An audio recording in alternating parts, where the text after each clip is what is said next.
cyambere kubaha Imana, cyakabire kubaha ubuyobozi. Nicyo niyo nama natanga. Nicyo kintu kubaha Imana. Twabigiye tubivuga kenshi, abahanuzi benshi barahanuye ntaraza, hari n'abahanuye kera, hari n'abahanuye ubu ngubu. Abahanuzi bakabwiriza abantu ati ku YouTube ati mubwira abantu bihane, abantu baranga, nta gihe ntavuze ngo abantu bihane, abantu banga kwihana. Ibibona ni byoroshye, hari n'ibindi bigiye kuza. Bari babona ikizi n'abatihana, bamwe baradukururira akaga. Narabikubwiye, narabibabwiye abantu bajya badukurikirana, nababwiye ngo abantu bamwe badukururira akaga gakomeye cyane. Ahangaha nta kintu nabivuga kuko buri wese agira ntuze y'amarangamutima ye. Ashobora kuvuga, ashobora kugenda akabaza impamvu bafunze insengero mu nyungu ze bwite, bitewe n'ibyo yabonaga mu rusengero atakibona. Yego, birashoboka cyane.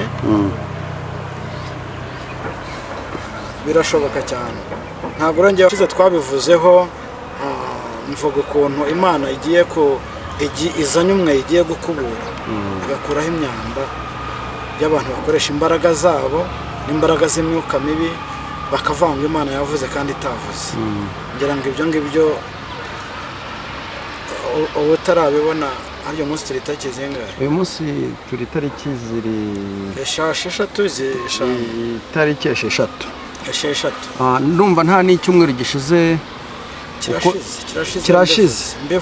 Uvuga ko n'insengero, hari insengero zigiye gufungwa.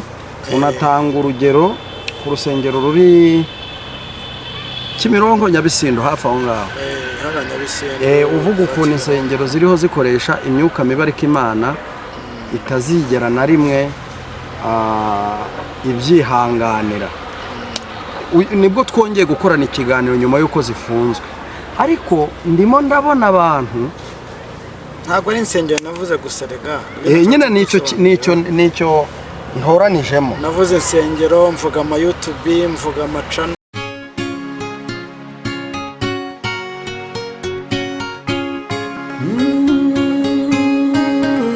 Emana we, Yesu we, ingoma yawe ni amamare.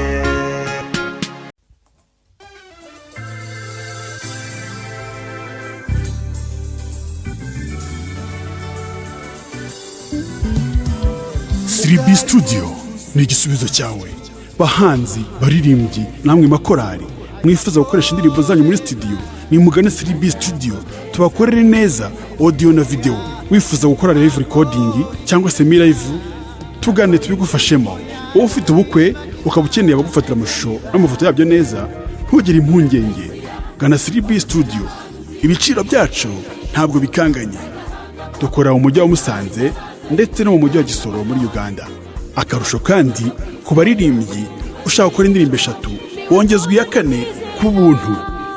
Ukeneye ibindi bisobanuro hamagara 0788 97 81 Siribi Studio ni igisubizo cyawe. Reka twongere tubasuhuze kandi tubifurize umugisha w'Imana. Amahoro y'Imana abane namwe aho muherereye hose.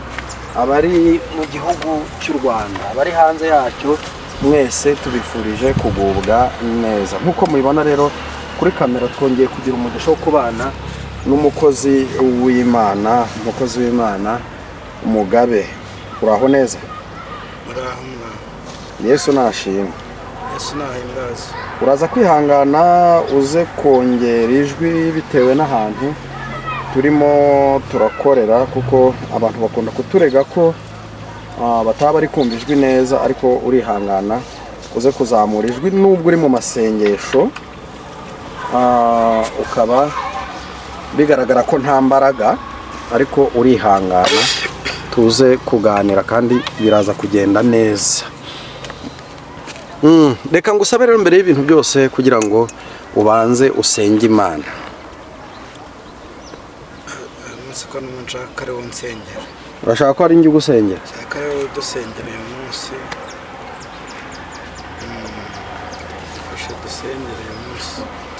Mu izina rya Yesu Kristo rifite ubutware n'imbaraga, Mana turagushimiye, tugushimiye ko ukiturinze tukaba turi amahoro kandi akaba ari nta gikuba cyacitse. Izina ryawe niryubahwe, ubwami bwawe nibuze. Nk'uko rero mwami Imana bisanzwe turagutakambiye kugira ngo uzubane natwe kandi utuyobore muri iki kiganiro, aba ari wowe utubera umuyobozi. Mu izina rya Yesu Kristo mbisabye nizeye, amen. Hanyuma n'abadukurikiye nabo Imana ibagirire neza, ibahe umugisha. Bibaye ngombwa ko uyu munsi twongera kubana. Ikiduhuje ni ukuvuga imbaraga z'Imana. Iyo bavuze imbaraga z'Imana, ubundi umuntu aba ashatse kuvuga ngo iki? Iyo umuntu avuze ngo imbaraga z'Imana, aba ashatse kuvuga ngo iki? Imbaraga z'Imana nyine, imbaraga z'Imana birumvikana, ni imbaraga nyine Imana iguha. Imbaraga z'Imana ni imbaraga Imana iguha. Ntabwo ari imbaraga zacu z'abantu. Bahura n'umuntu ukavuga ngo uriya muntu afite imbaraga, cyangwa akubwira ngo igihugu runaka gifite imbaraga. Urongera ijwi. Cyangwa akubwira ngo igihugu runaka gifite imbaraga, kirakomeye. Ntabwo ari izo mbaraga rero, ni imbaraga Imana itanga. Zo gusenga, zo kuyimenya, mbese zo kuba hafi y'Imana cyane, nizo mbaraga rero. Izo mbaraga. Ariko se izi mbaraga mu by'ukuri ziranesha? Ziranesha cyane. Cyane ziranesha. Reka nkubwire, Saduraka, Meshaki na Abedenego bizeye Imana, bavuga Imana baranayihamya, ariko birangira bajugunywe mu itanura ry'umuriro kubwo guhamya Imana. Ariko bajugunywe hehe? Mu itanura ry'umuriro. Noneho bagezemo ntibashya. Ese aho imbaraga z'Imana ntizaba zikora ku munota wa nyuma gusa? Ntabwo Imana yanga ko ibi bitugeraho. Ahubwo irareka ibitwivugaho bikatwivugaho, ikatwereka ko ari ishoboye. Irareka ibyivuga bikivuga, ibirwana bikarwana, ariko ntabwo binesha. Ariko njye sindabona umukozi w'Imana usobanurira impamvu imbaraga z'Imana zigaragara ku munota wa nyuma, ntizigaragare mbere. Yesu bamushyira ku musaraba, bamujyanye ahantu hose, arakubitwa, arabambwa, urumva, aricwa, arashyingurwa. Noneho abantu bakatubwira, kuko njye ntaho ndabona muri Bibiliya handitsemo ngo yageze ikuzimu arwana na Satani. Abantu bakatubwira ngo yagiye ikuzimu ngarwana na Satani iminsi 3 ngamufungirayo. Umuntu waba warabibonye muri Bibiliya hano byanditse ko Yesu yagiye ikuzimu akarwana na Satani, akamufungirayo, akanamwaka urufunguzo, azatubwira. Icyo nzi nuko yazutse, kandi kuzuka kwe bigaragara ko yanesheje Satani. Kuki Imana irindira ko haba bidasanzwe? Ngaho dusobanurire nawe nk'umukozi w'Imana. Nakubwiye ngo ubundi Imana irareka ibyivuga bikabanza bikakwivugaho, ikaza kugutabara nk'Imana. Niyo mpamvu rero wumva nk'imbaraga z'Imana zigaragara ku munota wa nyuma. Urumva? Nicyo kintu bisobanuye rero. Irareka ibyivuga bikabanza bikivuga, ariko finali yabyo Imana ikaza kwerekana ko irusha iki imbaraga. Nubwo buryo rero, n'uburyo imbaraga z'Imana zikora. Kuko ntabwo Imana yagutabara utaragera mu kigerageza ngo kigeremo neza, ubone ko za mbaraga zabatekerezaga ko ufite zigomba, Imana igomba kukureka ikabanza ikakwereka ko zirangira, zawe zirangira. Eric,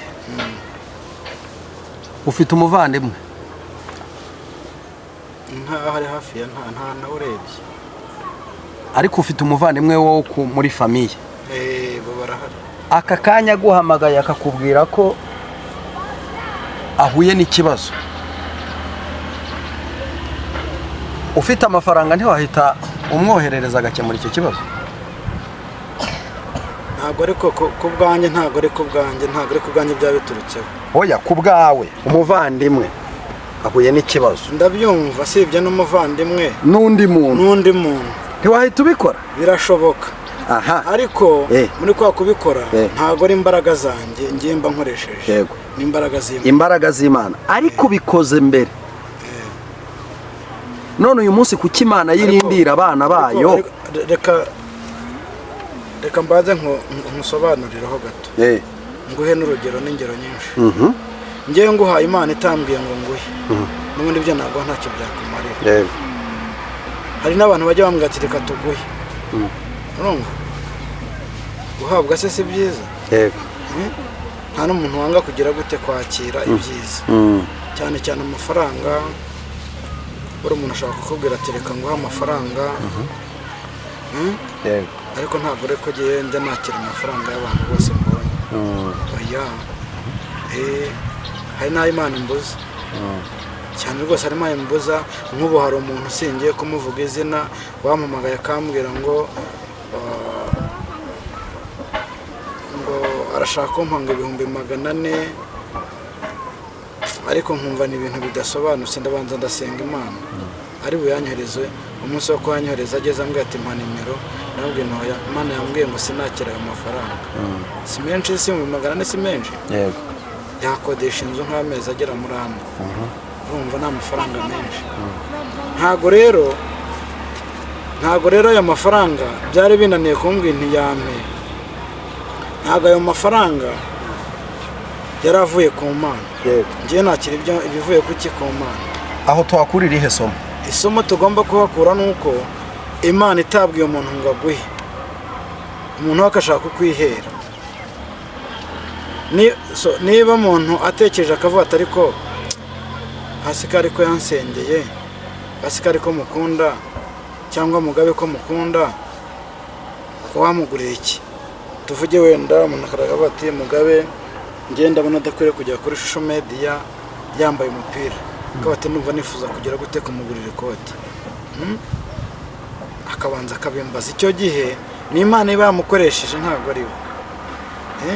none se kuki wowe yagutekerejeho warangiza ukabyanga? njye aho ngaho niho ngira ngo witse. nimba umuntu agutekerejeho agiye kuguhereza impano, ariko umuntu ashobora kugutekerezaho by'ubumuntu. yego, by'ubumuntu, ariko afite n'impamvu ibyo bintu ashaka kubikora, ariko bitavuye kuki, bitavuye ku. ariko wowe byanze kubera iki? njye mbyanze kubera ko ndasenga nkasobanuza Imana icyo ngomba kwakira n'icyo. noneho niba ari ibyo, bwira abarokore mbere yo kwakira bajye babanza babaze. basobanukirwe, banze babaze Imana, basobanuza Imana, kuko Imana niyo igomba kugira gute, niyo tugomba gusobanuza ikadusobanurira. ariko njyewe ku cyanjye igiti numva warabuze ubwenge.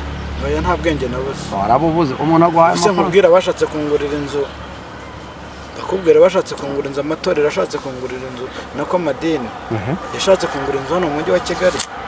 Imana ikambwira ngo ntabwo nshaka ko ubuhindurwa itorosho.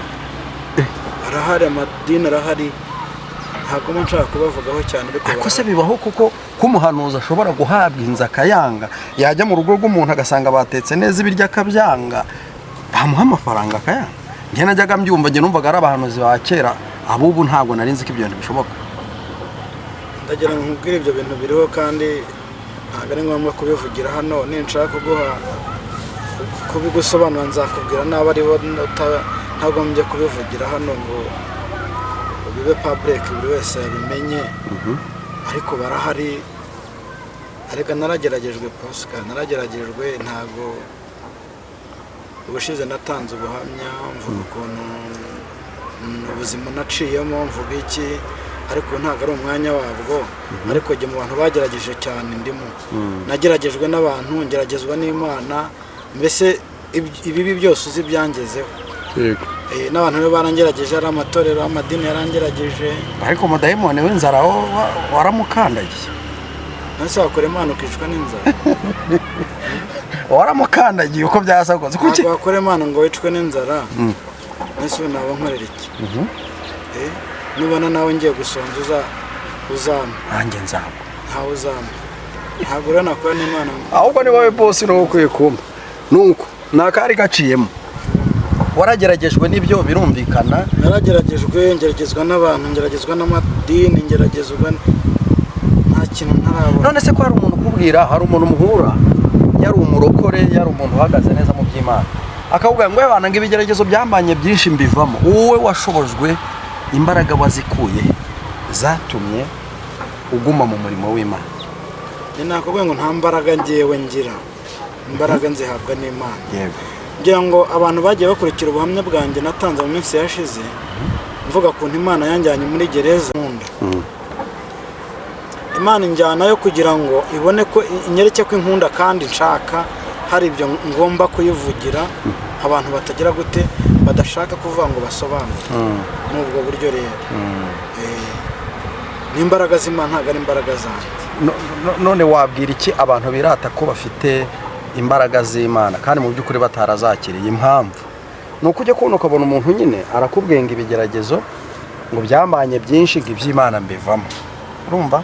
Undi akakubwira ngo urugo ngo rwambanye ishuri ngo akazi, ukumva mbese hari ibintu yagiye atsindwamo kandi byitwa ko avuga ko asenga, cyangwa hari imisengere, hari ubundi buryo, hari tekinike yo gusenga ibaho kugira ngo umuntu abashe kwakira izo mbaraga.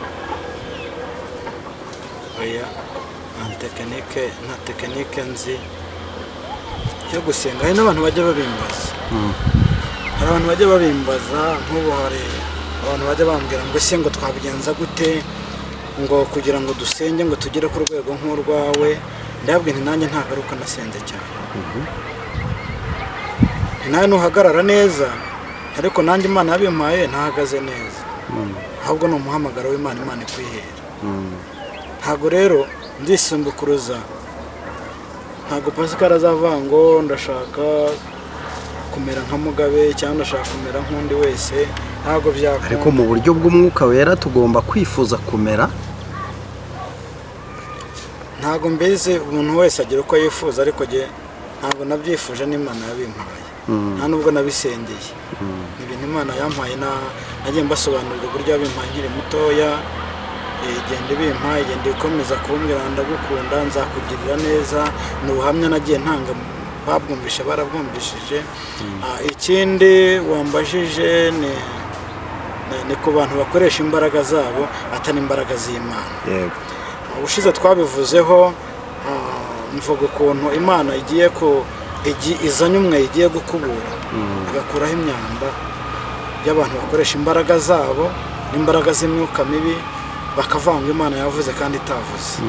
Ngira ngo ibyo ngibyo ubu utarabibona. Uyu munsi turi tariki zingahe? Uyu munsi turi tariki ziri esheshatu.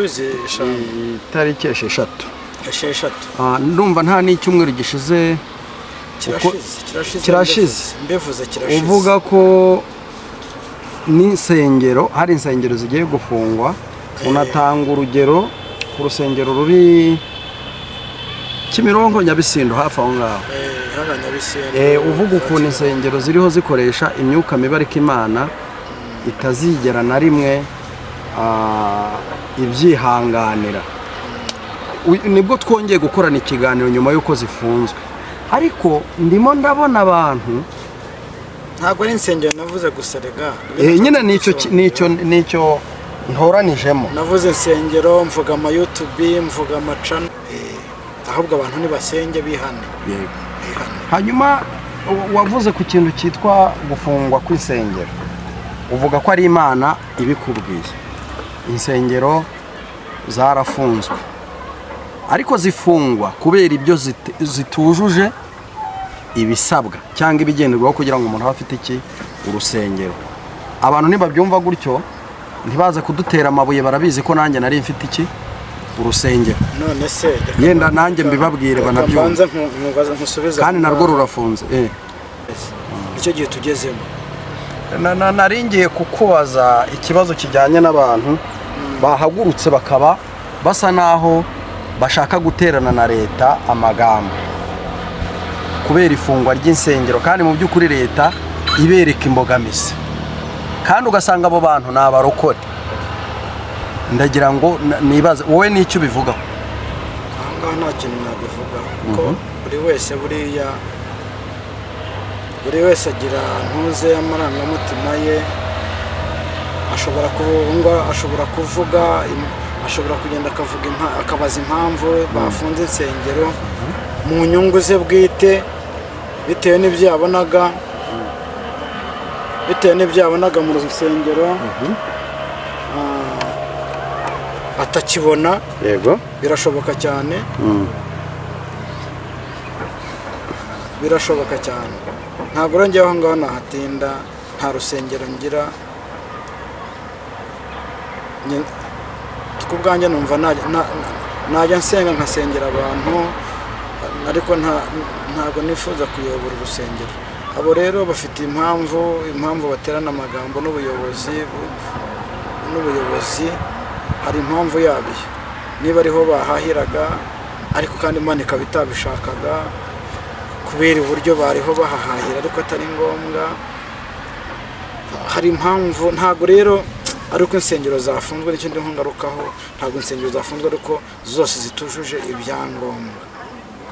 Ariko zose zitujuje ibyangombwa, abaterana amagambo n'ubuyobozi. None se izujuje, niba hari izujuje ibyangombwa zaba zazize iki?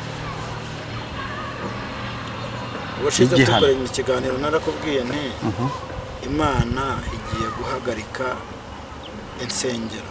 Muri make n'Imana yabyikoreye. Ndangije ndanakusubiza ndakubwira nti Imana ikorera mu bayobozi. Ntibura ntuzabona abayobozi bagenda ko bati urusengero niruhagarare kubera impamvu izi n'izi. Nabo Imana irabutuma kuko ibakoreramo, nubwo badahanura nubwo batavuga, ariko Imana ibakorera mu mitima ikababwira ati ntabwo izi nsengero ndishaka. Nubwo batumva iryo jwi ariko n'Imana ihagarika, ntabwo ari abantu baba babikoze. Yego. Ikindi kibazo nshaka kukubaza, umuntu utubahiriza gahunda za leta mu by'ukuri ashobora kunezeza Imana? Wanezeza Imana utese? Ngaho tubwire. Wanezeza Imana ute niba utagendera kuri gahunda za leta zo? Ugendere kuri gahunda ya leta, ugendere ku wumvire ukuyobora, gusa wumva bigenda ugomba kugenda gute? Hari abantu bavuga ngo twe turasenga cyane, ngo ntabwo ngo dukwiriye ngo kujya ku muganda, ngo twebwe. Nabonye umupasiteri bafunze, urumva bafunze urusengero rwa ADEPR, arangije ajyayo. Ihangane gatoya. Yego. Maze ko bafunze urusengero rwa ADEPR, ubu tuvuge ko nta zindi ADEPR zirimo zisenga? Zirahari. Zihari se? Kuki yagiye? Kuki bafunze? Kuki barufunze kandi yarangiza akaba ari narwo asubiramo? Urumva niho hantu rero nayo ndi kugaruka. Kubera iki abitwa ko ari abarokore batari gushaka gukora ibijyanye no mbese batari gushaka kugendana n'amategeko ya leta, ahubwo bakavuga ko basenga Imana? Ese umuntu ntiyasenga Imana akanubaha n'amategeko ya leta kandi bigakunda? Ibyo ni nabyo Imana ishaka rero. Naho ngaho nshaka kugira ngo noneho nkawe nk'umuntu uvuga ijwi ryawe rikagera kure, ugira ikintu ubwiye abantu nk'intwererano yawe washyiraho. Ese abantu bakwiye kwitwara gute mu bihe nk'ibi kugira ngo ntibanisange no muri gereza? Njyewe icyo nshaka kuvuga ni ibintu bibiri. Icya mbere ni ukubaha Imana, icya kabiri ni ukubaha ubuyobozi. Ni icyo ngicyo navuga. Icya mbere kubaha Imana, icya kabiri kubaha ubuyobozi. Ni icyo ngicyo, niyo nama natanga. Kuko nibubaha Imana, twabigiye tubivuga kenshi, abahanuzi benshi barahanuye ntaraza, hari n'abahanuye kera, hari n'abahanuye ubu ngubu. Abahanuzi bakabwiriza abantu ati ku ma YouTube ati mubwire abantu bihane, abantu baranga. Nta gihe ntavuze ngo abantu bihane, abantu banga kwihana. Ibibona ni byoroshye, hari n'ibindi bigiye kuza. Bari babona ikizi batihana, bamwe baradukururira akaga. Narabikubwiye, narabibabwiye abantu bajya badukurikirana, nababwiye ngo abantu bamwe badukururira akaga gakomeye cyane. Ubundi amasengesho arinda urugo rwawe, amasengesho arinda igihugu, amasengesho arinda byose, ariko abantu ntabwo bashaka gusenga uko Imana ishaka. None se iyo havutse ikibazo bakavuga ati urusengero ntirwujuje ibisabwa bakarufunga, nyine tukabona abantu bari barurimo barashaka guhangana na leta. Ese Imana ibumva ari uko bari bari ma rwa rusengero? ntabwo Imana ikumva ko wasengeye mu rusengero. Yego guterana ni kwiza no guterana kwera, cyangwa abo bantu bari gukurikirana inyungu babikuragamo. N'inyungu babikuragamo. Barega Pascal nibyo nakomeje kujya ngenda mbwira abantu. Narababwiye ngo nimusenge musobanuze Imana abantu turiho dusengana nabo. Ni bantu ki? Ese baravuga Imana? Ese barishakira inyungu zabo bwite? Nuko nguko bimeze. Mwebwe nimusenge musobanuze Imana, ese turasengana n'abantu bameze bate, bimeze biti?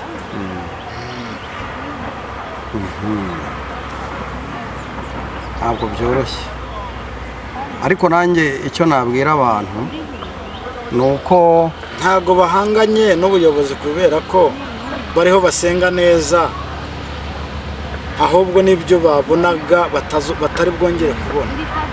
hari umugabo nabonye kuri YouTube yavuze ikintu, yambwiye ngo Imana iramutse igutumye ahantu, bambe yararimo arabwiriza, urumva ariyo yagutumye wagenda kandi bakakumva. Shaka gukosora imisengere yabo, kuko nimba leta ishoboye kukubwira ngo kora ibi kugira ngo usenge, nukubera icyo ugomba kurwana na leta, ahubwo ugomba kubahiriza bya bindi, no mu gihe utarabikora ukaba usengera no mu rugo kuko Imana irakumva. Ariko njya nkunda kubwira abantu nti ubundi twarasenze tuburiki, bahagaritse urusengero uragenda uraturusaba Imana imbabazi, urebwe uti Imana ndashaka ko nongera nkagara imbere y'ubwoko bwawe nkabubwiriza, hanyuma urusengero rwanga gufunguka. N'ikindi nacyo abafungiwe kubera batujuje ibisabwa bajye mu zujuje ibisabwa, nimba bashaka guterana. Ariko kumva ngo umuntu w'umupasiteri yagiye guhangana, ibisabwa ni ukuba ufite sound proof, ni ukuba ufite umurinda nkuba, ni ukuba ufite parikingi irimo amapave, urumva, ukaba ufite urusengero rwubatse nibuze kuri 1/2 cya hegitare, kandi ukaba usengera mu nyubako yabugenewe. None se wasenga Imana ufite urusengero, ufite abakristo, ibyo bintu ukabibura? Barabibuze rero, ubwo ntibasenga. Reka tugane ku musozo. Ntabwo rero ubwo basenga bikosora. Reka tugane ku musozo, ngusabe kugira ngo nimba hari indi nyunganizi wari ugiye kuduha uyiduhe, ubundi uhite usenga Imana. Inyunganizi natanga ku bantu bankurikiye cyangwa ku badukurikira cyangwa ku nshuti zacu, ni ugusenga Imana nta kindi. Nibasenge Imana bayisobanuze, ibidasobanutse Imana ibasobanurire. Nicyo kintu natangaho urugero nkunda gutana no gusenga, nta rundi rugero. Yego, nta rundi rugero, ni ugusenga. Wimbwira ngo urusengero baruhagaritse kubera ko wabuze ibyujuje ibisa gute? Niba usenga Imana, wasenze Imana ikabiguha. Niba usenga Imana by'ukuri, niba utayiryarya,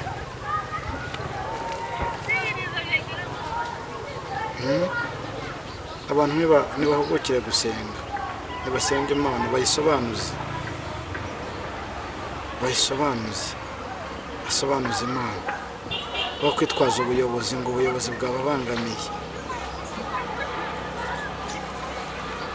urakoze cyane rero, karibu n'isengesho. Ni ngombwa ko mpanga nimero ya telefone nayo urayitanga nta kibazo, kugira ngo wagukenera kubona. Yindi ni 0782 96 97 41. Nta muhanga ku by'Imana, nta n'umunyabwenge mu by'Imana, ahubwo turunganirana. Ushobora kuba uri mu gice cy'abapasiteri, ushobora kuba uri mu gice cy'abahanuzi, ushobora kuba uri mu gice cy'abanyamasengesho. Twese abantu bavuga Imana, ariko bavuga Imana nibo nkunda kuvuga, naho batavuga Imana. Hari n'abasenga bashinze insengero bakazitirira ko ari iz'umurimo w'Imana ugiye gukorerwamo, ariko atari umurimo w'Imana. Njye ndavuga abasenga abo ngabo bazampamagare, dufatanye gusenga kugira ngo Imana ibyo bituzuye Imana ibibahe, Imana ibahe umugisha. Karibu n'isengero. Mana nziza, Imana yo kwizerwa, Imana y'urukundo, turagushimye turaguhimbaje ko wabanye natwe muri aka kanya. Kristo mwiza, tugushimiye ukomeje kuturinda, ukomeje kurinda bene data bari impande n'impande, bageneza kugiraho umugisha. Inshuti zacu zidukurikira, mu izina rya Yesu Kristo, abarwayi barimo, abakeneye kubakira ingo, ubakire mu izina rya Yesu. Kandi akwinginze Kristo ngo ururukira gukiza abarwayi barimo. Mfite ibyifuzo by'abantu benshi, mfite ibyifuzo by'abashaka kubaka, abatandukanye n'ingo zabo. Mwami ndakwinginze mwongere ububakire, ngaho rero barinde barengere kandi bagire neza, bakugiraho umugisha. Ndasenze kandi ndizeye ko ubikoze mu izina rya Yesu Kristo, amen. Murakoze cyane, Imana y'amahoro ibahereze umugisha. Bibiliya avuga ngo imfatiro zikuwe umukiranutsi yakora iki? Igisubizo nawe kihe, kuko ndabizi ko abantu bose barasenga. Sawa, Yesu abahe umugisha.